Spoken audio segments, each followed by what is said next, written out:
water with all my talking. So It's the way it is sometimes. yep, it's been a very full day, but good. Yes, we're here. Yes, we are. And this is the new streamingnetwork.com, WGSN-DB Going Solo Network, radio, TV, and podcast #1 internet singles top network. And this is Let's Talk Dating with Christine and Barry. Hi, Barry. Hi, Christine. And for those listening or those watching, just ahead of time, let you know that I have construction going on behind me. And sometimes the noise bleeds through. Hopefully it won't be distracting, that we'll still be able to have a conversation. So know that's going on. I'm not ignoring it, pretending it doesn't exist. It's happening. Yes. Part of having a live podcast, right? We've had some really interesting background noises in our history. So Absolutely. I think you're dealing with this very nicely, considering our title today. Yeah, I was thinking about that. I thought that when you talked about it, I went, oh, this kind of fits. So today, I think this is going to be so fun. Barry had suggested this title actually a few months ago, that we're going to talk about masculine versus macho versus too nice. And what makes a man, what makes a real man, what makes a good man. Right? Oh, keep going. I'll wait. What makes a stable man? What makes an interesting man? What makes a sexy man? What makes a manly man? What makes a worthwhile man for a woman? Sure. Which is really what we're talking.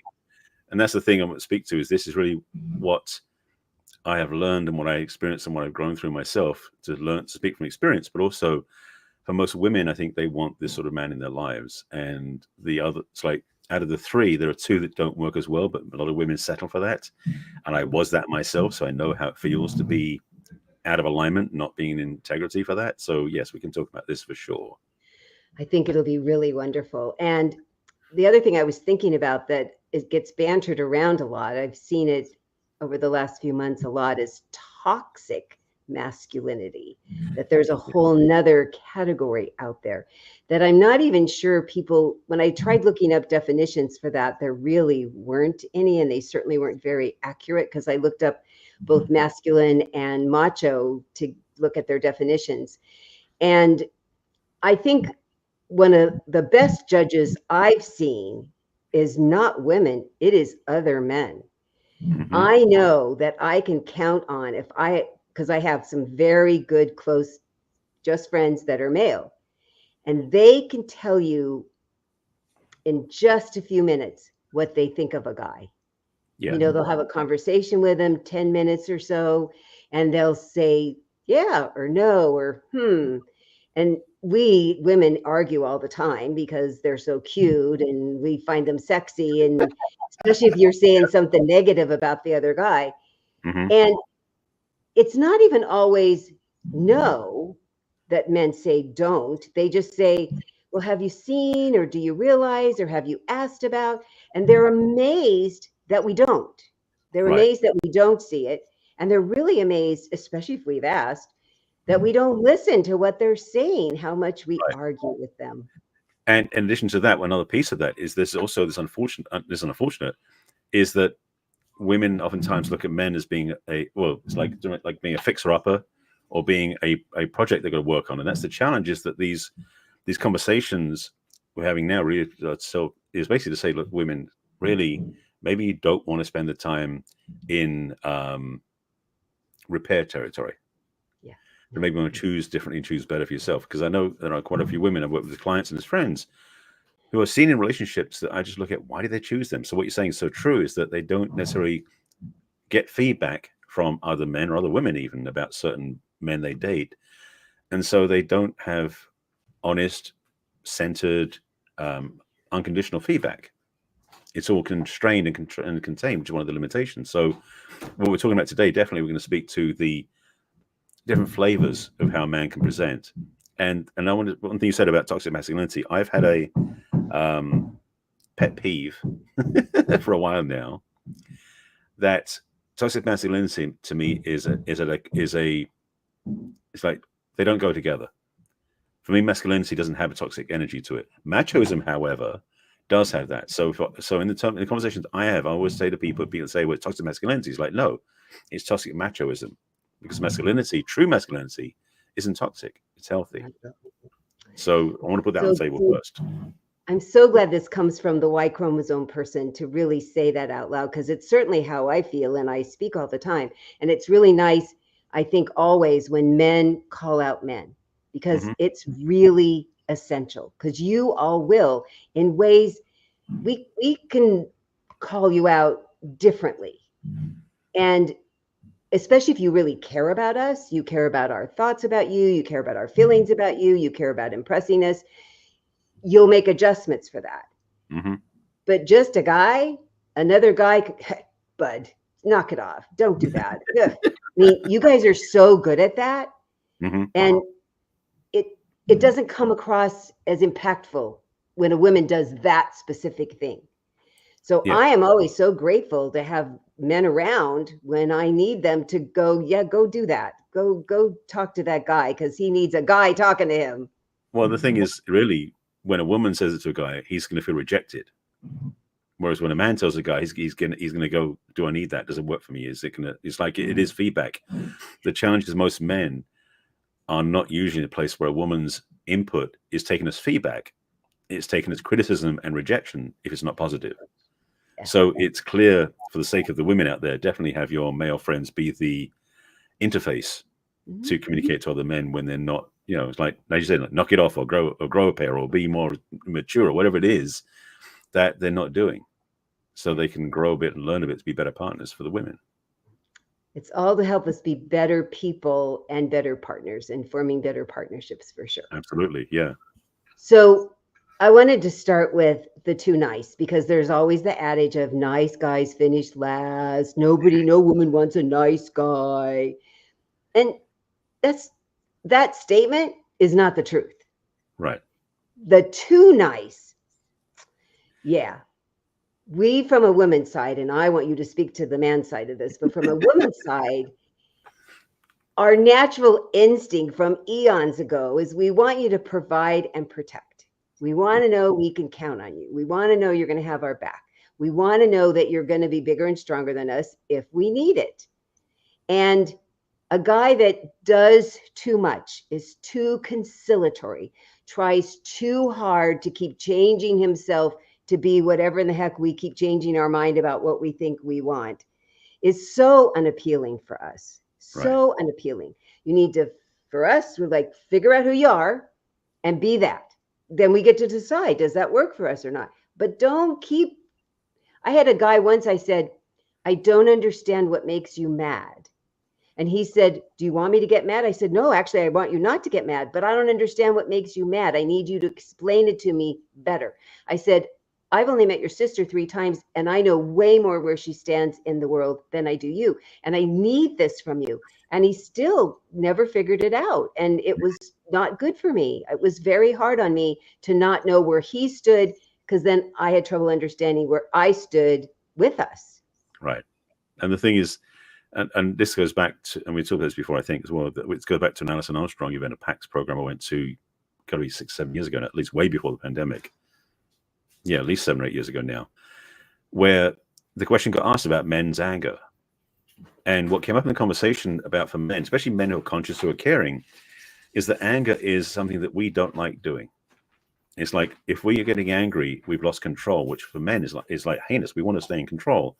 And the second thing is that when we get angry, what happens right afterwards is, because we're out of control, we start feeling ashamed. And so anger is not an outlet that we generally play in, except for, there are men who are angry, which is enough in conversation. But for most men, we don't like getting angry because the after effects are not fun.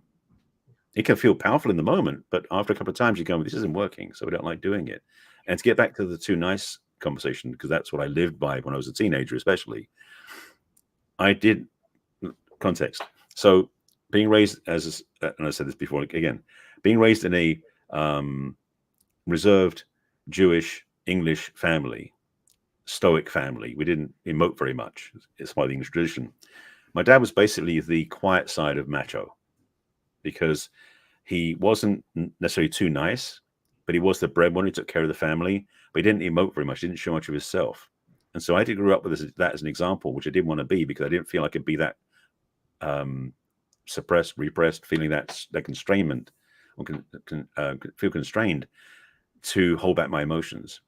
And so I started realizing I couldn't be that. And the only other image I had of that was the opposite, which being nice, being friendly, being compassionate, being all these nice qualities that the girls loved as a shoulder to cry on, but didn't want to date. So I learned very quickly especially in my teenage years, that being too nice got me close to women, but didn't get many dates. I didn't get laid, didn't get any of that stuff. So there was a price to be paid, even though I was glad of the result, because the other part was, as I said before in this show, about being bullied in high school by other boys. That's the other part. Being macho would have put me in a place where I would have probably got more hurt if I'd stood up to them and fought them, or I would have become one of them. So in either way would have worked for me. So being nice was the way out. It wasn't pretty, and it wasn't respected, and it wasn't edified for sure. But I found myself safe amongst the girls because they, one, took pity on me, but secondly, they trusted me because I wasn't like the other boys. So the too nice worked, but not for dating, at least my experience. It's really the truth. And what happened in the feminist time, which I give, there was a couple good things that happened, but a lot of the bad things that happened was women said, we don't need men. We can stick up for ourselves. We can, go protest and march and do everything all the time, all by ourselves.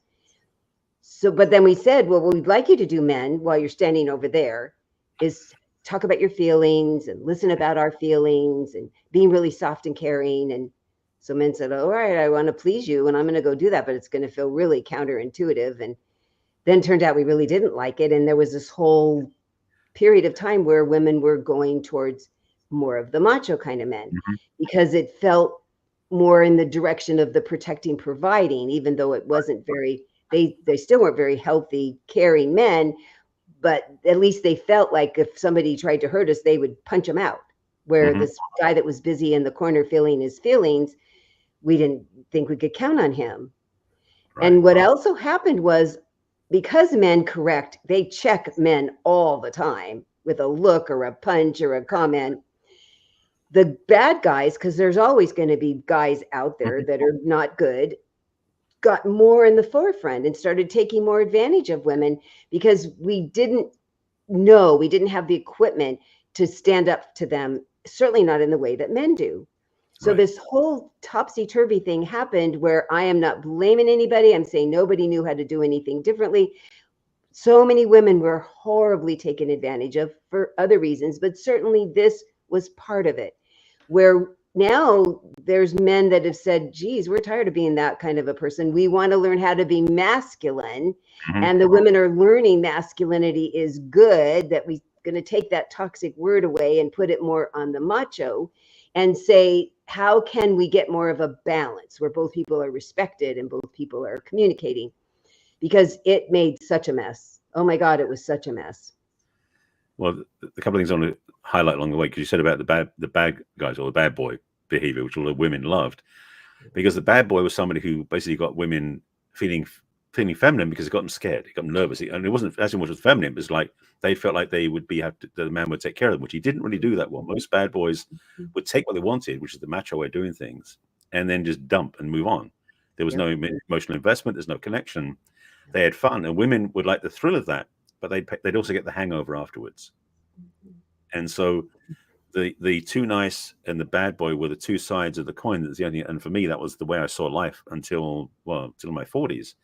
As the only two ways to be, and being a bad boy wasn't in my nature, and being neutral and dull wasn't working either. So being nice guy was kind of what I ended up being. It wasn't until I really discovered, this is going back to 2006, 2007, so almost 20 years ago, where I started really getting immersed in exploration of what masculinity really was about, which also meant I discovered what the femininity was all about. Because the other part also about being the nice guy and even being the bad boy is we had no understanding how women could be truly powerful, authentic, and amazingly in their feminine, because we didn't have the polarity piece inside of ourselves at that point. So we were ignorant of that. So that was part of the shift for me that really transformed. There was a piece you said earlier that women during the sexual revolution, of the women's liberation movement, it's called in England, that whole transformation experience. I mean, this is something I've said before, and if you look it up, you'll find out. Women did not have credit cards until the early 1970s, which is less than 60 years ago. So the feminist movement was coming out of so much limitation and control because men controlled everything up to that point. And women, I mean, even nowadays, where women's rights and stuff, well, frankly, we've come a long way, baby, as they said, from what women had to do with back then. So part of the evolution of men has to be to grow into full authority and masculinity, which we'll talk about, but also with a combination of space for women's being their femininity. So there's an equality there. And we're not doing that talk yet, but understanding that the role that we take in the world is not to own and dominate, which the macho likes to do. It's how to be in service to and also have great compassion, not the right word, is another word looking for, but is by being open to being caring of all those around us too. So it's not inclusive, not exclusive. Oh, yes, the utopia of all of that. Well, yes, perhaps it is. Because what we do, I find, as human beings, is we often, whatever extreme we were in one direction, we'll first go to the extreme in the other direction to course correct. It's just what we do, whatever it is, whatever how far we're going to this. And then we find, isn't the exact middle, but where's our more middle? Yeah. Because the more middle, I certainly learned in my marriage, that both of you then have such permission to be the man in his masculine and the woman in her feminine, and then both get to use the other feminine and masculine side of them when they feel safe, when they feel cared about. But the foundation I found was finding a man that was so masculine that I could only be my feminine self. And my job that I did was very masculine oriented. I mean, I had to be in charge of a bunch of people all the time, and that I could totally relax and be so feminine and receiving with him was a delight. But then there were times when I got to step into a more masculine role in our marriage, and he was in a more feminine role in our marriage. But we never lost sight of this foundation that we had built when we first got together. And it's because both of us had done a bunch of work. That's the key. And speaking about the couple part, that's obviously what this is talking about with dating. Is again, when I went through the journey of learning what masculinity truly was, is realizing what happened, as most of us have done through our lives. We put on new layers and shells about ourselves from our authentic nature when we're born to fit into society, whether it's dating or work or something else. A lot of women put on masculine shells because they had to function in the business world, or they were tomboys, or whatever it was. And then they put on a feminine shell around that to then go out and date, to connect. But the problem is they've got all these layers of shells upon themselves that are basically taken away from who they really are. And what you're talking about in that relationship you had is to really understand that you have your basic alignment of who you really are, your core value. And then you have room to move back and forward on the spectrum as needed, but also in a way that your partner doesn't lock you into that.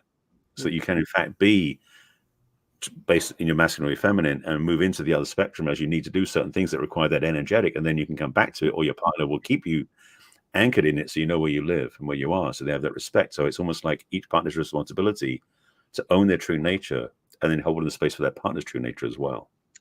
Well, here we are starting with work for yourself first, work on yourself, who you are.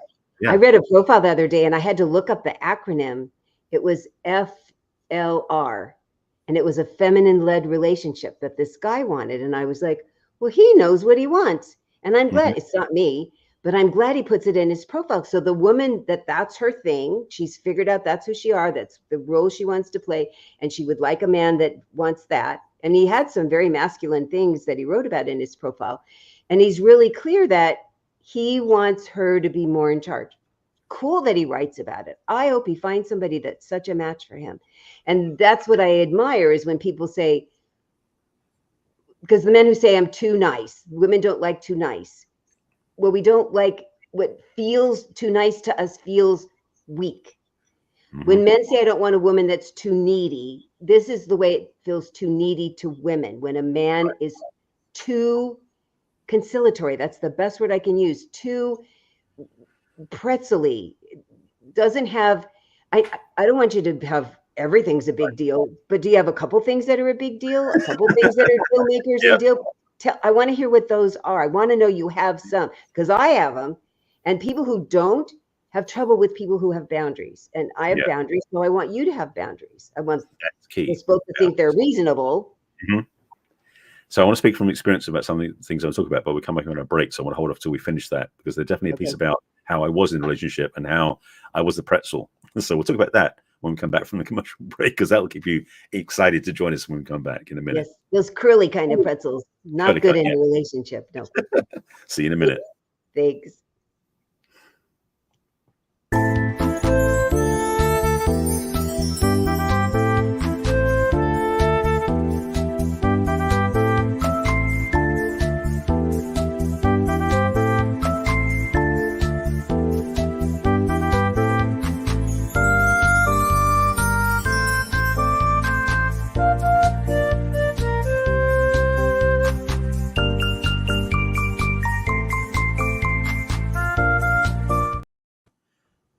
we're back.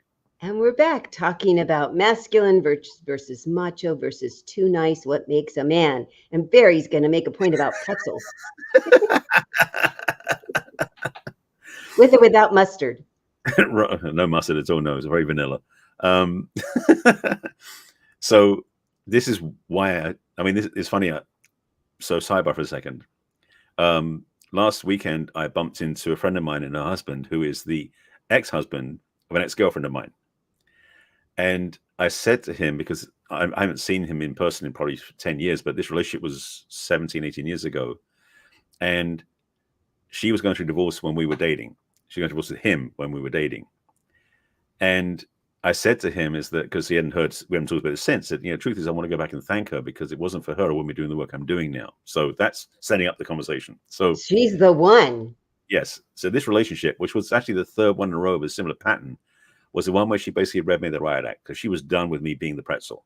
Because I was definitely being a people pleaser, being, whatever you need, honey, and not being directional. The biggest thing that I talk about masculinity versus machoism, in a sense, is that machoism is very self-centered, ego-driven.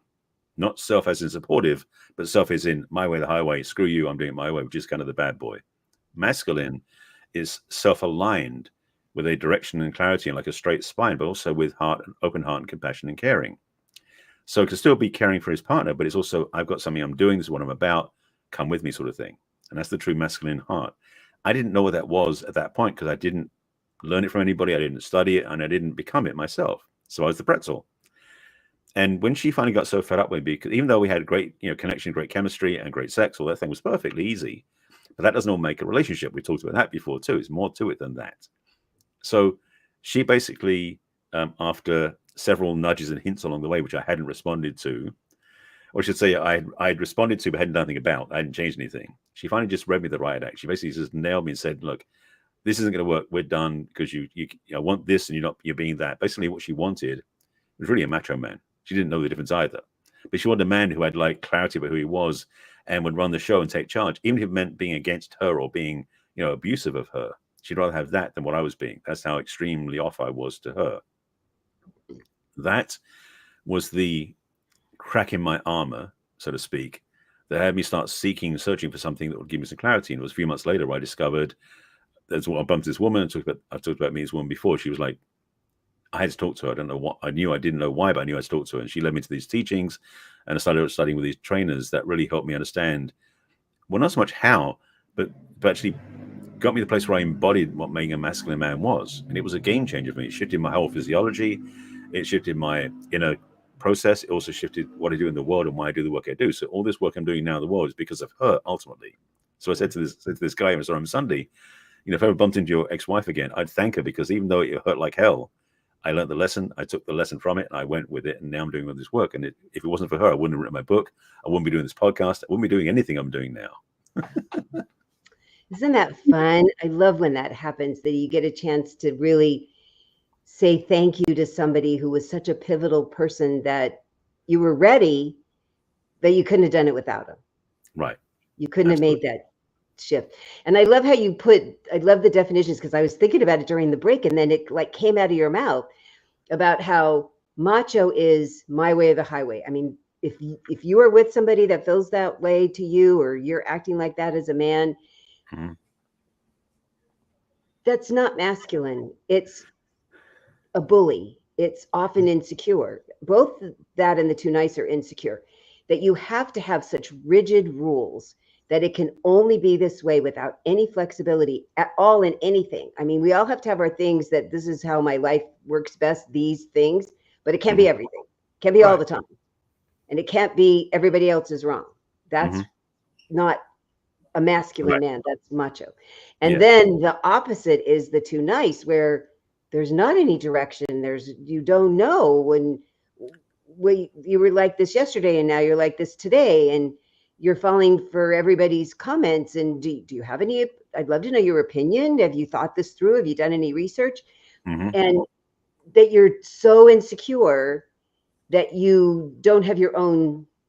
I read a title of a book once that said, if you don't believe in something, you'll fall for anything. And I think that's what happens too often to too nice people in general. But right now we're talking about men. And they go, I don't understand why I would attract a nice person. I said, because nice people are looking for somebody that's stronger, and the strong people are looking for somebody that's weak. So you're going to attract bully women, macho women, because they can dominate you and they're going to run your life, and that's what they like. There you go. Doesn't it make sense? Totally. The bully men attract women that don't have any boundaries, and the men with no boundaries attract women that are bullies. So if that's been happening in your life, either way, you're the person that's having it done to, or you keep meeting people like this, then that's the goal, for a man to learn to become masculine, and for women to look for masculine men and do the work that you'll be attracted to in attracting masculine men. So doing that personal work, as Barry has so eloquently said today and often, is going, what isn't working? What isn't working? And forgive yourself about it, because you're that way, the way you grew up, the way you were raised, your other relationships, the personality that was installed in your body when you took your first breath. And then say, is this working for me? What isn't working for me? What other options are there? And that's when you talk to somebody that's a third party that can say, have you thought about, and have you looked at, and have you discovered, and is there a way this could fit into your life? Because what you don't know, you can't give yourself a hard time. If you didn't know it, you can't say, why didn't I know it? Because you didn't. So go find it out. Start seeking, how do I get more self-confidence? Because boy, is you see a self-confident masculine man from across the room. He's got a quiet masculinity about him. I mean, there's more extroverted people, but they're not bragging about who they are. I mean, I've known so many men, happily married men, that they have this quiet. My husband had such a quiet, I mean, a boisterous laugh, but a quiet, steady, rock solid person about him. You know, he was a great hugger. He called 400 people for their birthdays. So you see the balance of the nice, but not too nice, and the very masculine, but not the pushy macho part. So how do you get to that middle ground? Whatever your middle ground is, it's like making a recipe. You have a little of this and a little of that. You don't copy somebody else, but you might need to emulate some of their qualities. Is that what you've some Barry too? I would say yes. Your masculine self. I like to think so. That I bring that quiet masculinity wherever I go. I do get feedback on that sort of level, which I appreciate. The thing is that the challenge is, it is hard to do this in a vacuum. So it's good to have someone as a third party to really be that resource for you. I was just thinking about something recently about how the three different archetypes, so to speak, of being a man overlay attachment styles. Because I was just realizing the way I look at it is that too nice is the anxious attachment style, whereas macho is the avoidant attachment style, because they don't really care, they're doing their own thing. Masculinity is really the interdependent, and it's really the secure attachment style. So such a good point. If you're thinking that languaging, that sort of fits on top of it as well.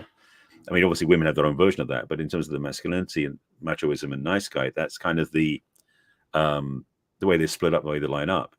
The thing was for me, and as I said, I didn't have a model of this growing up. And so I had to really find teachers that would show me and allow me to own for myself what masculinity really was. It's such a gift for me. And it was a woman, in fact, who told me. It wasn't another man, although I'm sure I may have had clues from other men, but I ignored it because I didn't trust it. Because again, where I was raised and where I grew up, I was feeling much safer around women. So I trusted them more than trusted the men because they were bullies. So it took the input from a woman that really was the nudge into the work that really changed my life. And so for men out there who are wondering how to find it, finding someone who's walked this path before, certainly someone who's read the books, someone who knows some good books to start with, or as some teachers they can refer you to, they can recommend. I mean, I can teach this work if I wanted to, but it's not really where I live. But I have some great teachers I love referring my friends to, male and female, because there are people who specialize this work in such great detail that will give you their experiential learning and integration, so you can become much more integrated in the way you live your life. Oh yeah, I mean, I have now have more male clients than female at the moment for the last 6 months. I mean, I still have lots of women, but I now have more men.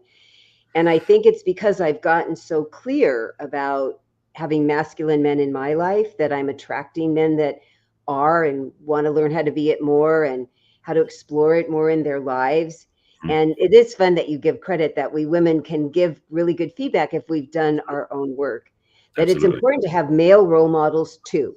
Absolutely. Because, I mean, I know the right words to say when I'm coaching, but out in the world, it's different. I have a very different impact in men when I'm out in the world than when they're paying me on the phone. So I am so grateful that those men have other men in their lives that are mentors and men they trust and that they want to emulate. Because if you see somebody who has a relationship that you'd really like, talk to them, have lunch with them, find out what they're doing in their life. How are they running their life? What's working for them? What did they learn? What classes did they take? Who did they learn from? I mean, it's so valuable to have a same-sex conversation when you want to be like them. It's really helpful. Yeah, and to be really clear, there's room for everybody. So you're not going to risk anything or take anything from somebody if they're asking the questions. It's really about you learning more and more. And it's funny, I said this last week, because I was still writing this article, which is going on for a while now, about being caught up in the right-wrong conversation and about being in the inquiry. And to go out to lunch with somebody, to meet up with somebody who you respect, or you look at them the way they're living their life and you go, I want to be like that. Go in with an inquiring mind. Don't go in there with a mind of right, wrong, like I'm right, they're wrong, or vice versa. It's like, no, learn from them by being in the inquisitive space, being in the inquiring mind. So you can ask them questions that may give you what you need to move your next steps into being able to really honor your own masculine heart. Such good advice. And I tell people it's kind of like when you go to the restaurant and the waitress comes up and says, we have 3 specials. And she says, you know, we have this. And you're like, oh, I don't even like that, so I'm not going to pay any attention. Oh, I never thought about that. Tell me more about the ingredients. Or, wow, yeah, I like that. Oh, and they make it that way. So treat your conversation that way, that you listen to. Does this even fit me? I mean, could I actually do that? No, I'm not going to go jump. I'm not going to jump out of an airplane. If that's how they did it, it's not going to happen. No, I have enough trouble being in an airplane. I'm enough nervous wreck in that. I'm not jumping out. So I would say, no, I'm not going to do that. Give me some other ideas, but they might suggest something I've never thought of before. And I go, wow, that's really interesting. Or lots of times what happens is somebody will say, this is what I did. And I go, wow, I am so excited you did that. I can see how it really fit you. Yeah, I could probably take a piece of that. But I come with such an open mind that I am fascinated to hear every single thing they say, because it got them where they are. And I'm celebrating where they are. And it doesn't mean anything is right or wrong for them. It's just, does this fit me? I don't know. Let me hear. So men talking to men, it's why I get mad when women want to be part of a men's club. I go, no, they need their own spot. Yeah. I like the blended stuff. I like lots of blended stuff. But there's times when men just to need to be with men because they have very different conversations that I think are to women's benefit. If they're good masculine men. Absolutely. And I say on the other side of things, there's also women need women's conversations that we don't need to be part of, just to be honest. I just encourage women to spend at least 50% of the time saying nice things about men, because often they don't need much encouragement not to say very nice things about you.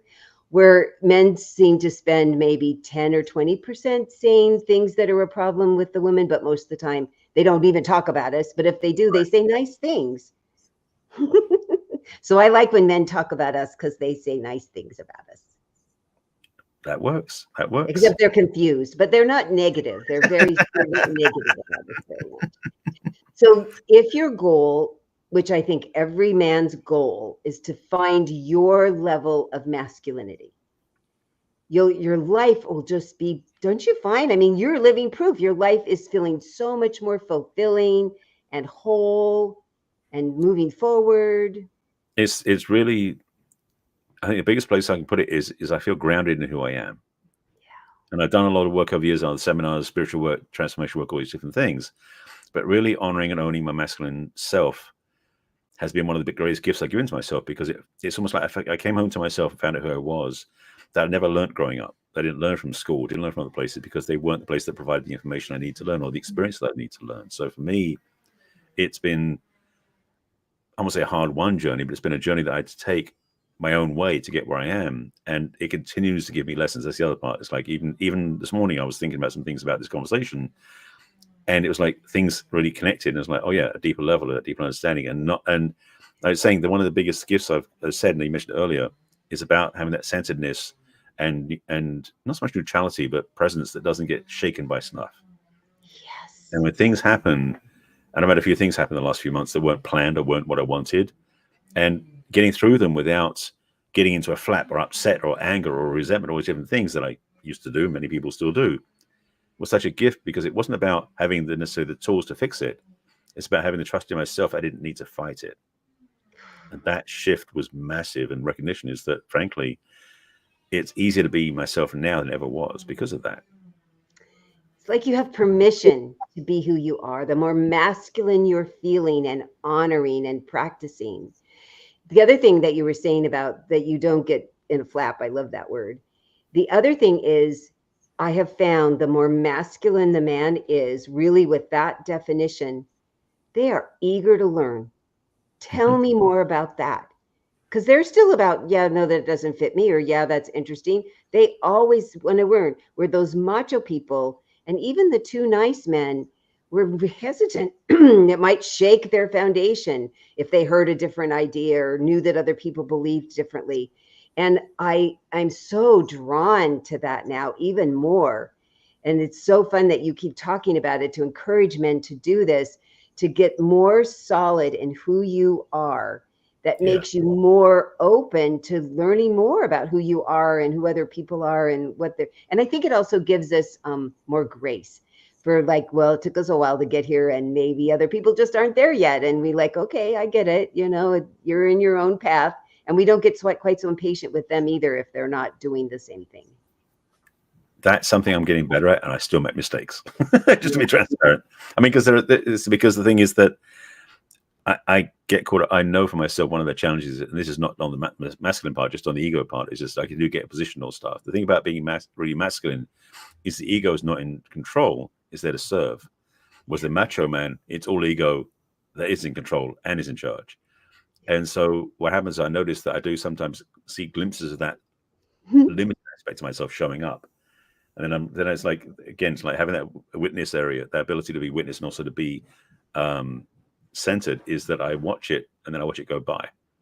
And so I'm not caught up in the having to do something about it, having to fix things. One of the biggest gifts I've had, and it sounds so crazy, even though I'm being masculine is about getting things done and making results, is oftentimes being in my masculine heart means I don't have to do anything at all. But it's the thing where I've had this awareness that I get caught up in this, in a situational scenario where I sort of start trying to fix things and jump into things where I don't need to. So this lesson keeps coming again and again, and I keep getting it, which I'm grateful for, that I don't necessarily have to take action right now. I can just be present and be patient and see what happens. You get really clear about how to use your energy. Yeah. Your energy is not scattered. Mm-hmm. Your energy is more centered and more valuable. Is this really worth me doing this? Mm-hmm. Mm-hmm. And the other thing is, I think we're all in recovery of a lot of things that we've changed in our lives. And we're always on alert that it'll come up again. You know, oh gosh, I thought I learned that lesson. No, I have a new way of learning that same lesson. Yeah.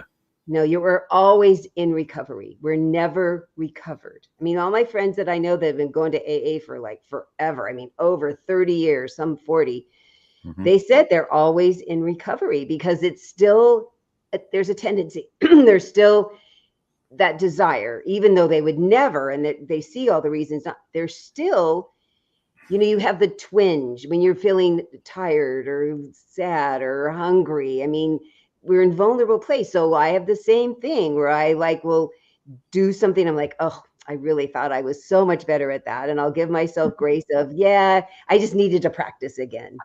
So for men that are learning how to move more into the masculine vein, to have lots of patience and grace with yourself. And hopefully you're with a partner who will help you with that and be supportive of that and encouraging that you're working so hard to be more of this person that makes you even a better partner.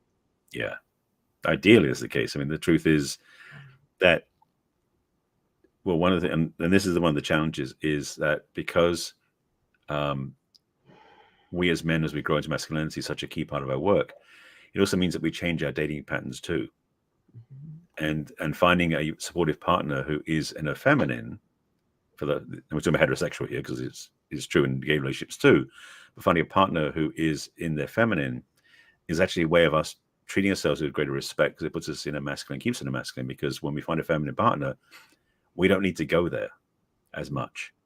And you, as we said earlier in the conversation, you said about how you can accommodate each other and flex with each other and move back and forward as you need to. But as you said earlier also, when you're in your core element, your core principle, your core sense of beingness as a masculine man or as a feminine woman, if that's your type, because there again, there are other ways as well, like feminine-led relationships. Oftentimes it's because they want to be more in the feminine, they want a woman to be more in the masculine. Choice. If both partners work that way, great. But the majority of straight people, men tend towards the masculine, women towards the feminine. So the more that a masculine man is owning himself, he's going to be only wanting to be with a feminine woman. So if a woman hasn't done her work, she may miss out on this. So ladies, if you're looking for a masculine man, do your feminine work. Yeah, there was a thing on Facebook one day, and I saw it, and I created my own that said, if you want a man to act like a gentleman, then act like a lady. Yeah, exactly. Yeah. Is, you don't have to outman him. No. And yes, the challenge is that the society doesn't support that so easily. There are rules that people live by or believe they should live by that conform them to certain ways of being. And the reality is you don't have to. When you trust your authentic nature, and ladies, when you're in your feminine, and this is a little tip, and this is not part of this conversation, but maybe another one, is when you're in your feminine, you're way more powerful than you think. Oh, yeah. And you don't have to be the victim to anybody. We're going to talk about the power of femininity. I'm going to write that down because men tell me all the time they wish that we owned the power that we have and that we only used it for good. And we don't acknowledge it. We don't even know it. We're not aware of it. And we don't understand how often we use it to our detriment, to the men's in our lives' detriment. And so I'm going to put that on my list for next time. I'll make sure it shows up on the list because that is so important. Absolutely. And also selfishly is why I'm asking for it, because that's what I want. Yeah. Just be selfish. I said it earlier, but I feel like I really am urged to say it again. We're not saying that a man can't have a feminine side to him. I can't imagine being with a man that doesn't have a feminine side of him. I want him to be empathetic and caring and warm. And if there's something really moving him, that he would cry about it. And I have the very intact masculine side of me. I mean, I ran a company and I take care of my house all by myself. It's just like, where do you want to spend most of your time? Right. You can visit the others when you need to. And there's times when it's really important in partnership, when you're doing things outside. What's your main way that makes you feel your best when you're in a partnership with another heterosexual person or a homosexual person? Because they do the same thing. It's certainly I've learned that from coaching them. So I want to say I'm not dishing anything. I'm telling everybody needs to be well-rounded. I want you to have some of everything. Yes. It's just, where do you live the most? And where does it feel the most solid, foundational, productive, connecting? Yeah. Degrees. Figure out the degrees that, especially for us women, can change hourly or certainly daily. Figure it out so that you're in, go, oh, this is how I'm feeling today. And this is what I need today. And I'm going to be a big grouch today. Or I'm going to be like super needy today. Well, then at least own it. And the more intact you are in your masculine and feminine, you have lots of freedom to play. I think, at least I have found it was a huge freeing thing. It's a game changer, right? Frankly, to really own where you are and what you're about. That's where that's, I guess, calling everybody out, because frankly, the whole planet needs a wake up call for that one. You know, that's the other thing. So just watching. Excuse me. I mean, not to go political, but just to watch politics and observe where men are not in their masculine, it is starkly clear. So I'm not saying which side is which. It's not about that. But you watch people who are in leadership, even if actors is hard to tell because sometimes they're playing a role. But you watch people who are on camera or in front of people on stage. You can tell if you start tuning in more deeply when a man is in his masculine or is being more macho or being too nice. Again, I've played the roles. I know what it feels like not to be aligned. And the more men that live in the masculine, the more the world's going to be better off.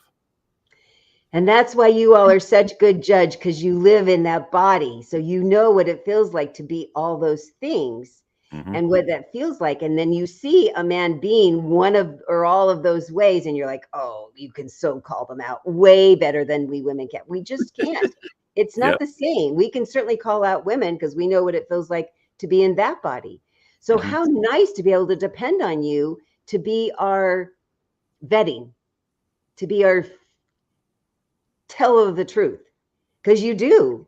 And then we need to stop arguing with you when you tell us the truth. Because I certainly did my share of that. No, he's not like that. No. You know, he really likes, no. Yeah. Yep. You know, he's a jerk. No. Oh, you will not be convinced. You won't be switched out of your convincing yourself of what you don't want. We like being right. We really do. It's kind of a problem that we all need to take a pledge about that. I certainly did take a pledge about that. And I certainly feel the recovery of that too. There's times when I feel it, oh, so strong. And I have to go, really, Christine, really? Could you give just a little? Just a little? Yeah. Yes, the world is an interesting place and tests us every day, I think. Indeed it does. But it gives me lots of practice to stay in alignment with who I am. Same here. Absolutely. Yeah. That's why we do what we do. So if any of this has landed with who you are, who you spend your time with, and it's not feeling solid, like we're talking about, you're not achieving being a masculine man or finding masculine men to date, Perry and I would be so happy to talk to you about it, because this is what we do. We get to the truth. We talk about the truth. And I think that the world would just be better if more people told the truth, don't you think? Yeah. So if you'd like to speak to me, the best way is through my website, which is www.theperfectcatch.com. Scroll down on my front page of my website and you'll see What's Holding You Back questionnaire. Click on that. It's just 10 brief questions that gives us a sense of where you are and where you'd like to be. And then you get access to my online calendar so that you can schedule a complimentary conversation with me at your convenience. You can also sign up for my email list, which then gives you access to the replays of the podcast and information about what's going on in my coaching life. And then if you scroll to the bottom of that same page, everything's on the front page. You can see all the icons to click on my social media of Facebook and LinkedIn and Pinterest and YouTube and Instagram and LinkedIn. Did I say LinkedIn? Twitter. All of them. All the little symbols are down there. Trust me, I'm grateful that they're there and I don't have to say who they are anymore. You can also send me a personal direct email to Christine@theperfectcatch.com. And Barry, tell people how they can reach you. Certainly. Especially as my work has opened up to help both women and men now. I definitely talk to both about this conversation. If you're in the place where you're not sure how to deal with this or grow through this, let's talk. My website is my name, which is barryselby.com. And on my homepage, there is a link at the top of the screen, which will let you click on my calendar and fill out a questionnaire as well. And we can have a conversation that basically is a discussion about where you are, where you want to go, and if I can help you with it. Simple as that. And it's no commitment required, and just be willing to talk, and we'll see where you go. I'll say, I think at the bottom of the home screen, but it's not there apparently. It's on my new site, which is about to be released. It has the link to join my email list. So I'm sorry you can't do that on the current site. It got changed. I forgot. But if you want to reach out to me, you can email me at barry@barryselby.com. On my website is also my book and some other things too. One thing I do recommend you take if you're not in a relationship, you want to figure out how to be in one and what may be in the way, is to take my quiz. I have a relationship readiness assessment, which is called basically a quiz. It's a long name for a quiz. That basically is about 35, 40 questions that will help you navigate where you are and give you some answers and also some thoughts about what to do. So if you go to barryselby.com/quiz, it is an easy self-guided process, and you'll get some feedback at the end, and I'll reach out to you afterwards to see how it went for you. Social media, you can find me under my name, Barry Selby, on YouTube, on Facebook, on LinkedIn, on Twitter /X, on Pinterest, and then on Instagram/Threads, it's the real Barry Selby. But definitely reach out to me if you want some help. And as I said, I've been through the journey. So if you understand masculine and feminine polarity, that's kind of one of my wheelhouse aspects. Very much. We've lived it so much, Barry. I know that you give a really good perspective. Thank you. You too. You're welcome. Thank you. So we are here live every week at 1 o'clock Eastern or Western Pacific and 4 o'clock Eastern and all the times in between. And we love for you to watch on Roku and Apple Podcast or Apple Streaming TV, and like and share with people that you know that are having a challenge with their relationships. We would love for you to suggest questions and subjects that you'd like us to address in a future podcast. And tell them how they can listen to us, Barry. Well, yeah, speaking of podcasts, we do have this show does get not transcribed, reset up as a podcast on Apple Podcasts, Spotify, Amazon, etc., etc. The great thing about the podcast is you can listen to it wherever you go without your phone being in front of your face, because some people don't want to walk around with their phone stuck in front of their face. So if you're out hiking or shopping or going to the gym or driving or bicycling, you can listen to our podcast in your ear wherever you go. And then you can really get deep into the conversation and see what's up and take things to heart. So I recommend a podcast as another way to get our information. And we have a great big library that you can click on. People are saying they're binging us and really excited about they can't get enough of our subjects, and that's very honoring to us. Thank you. So we'll be back again next week with another interesting subject and hope that you'll participate. Look forward to seeing you then. Bye for now. Bye.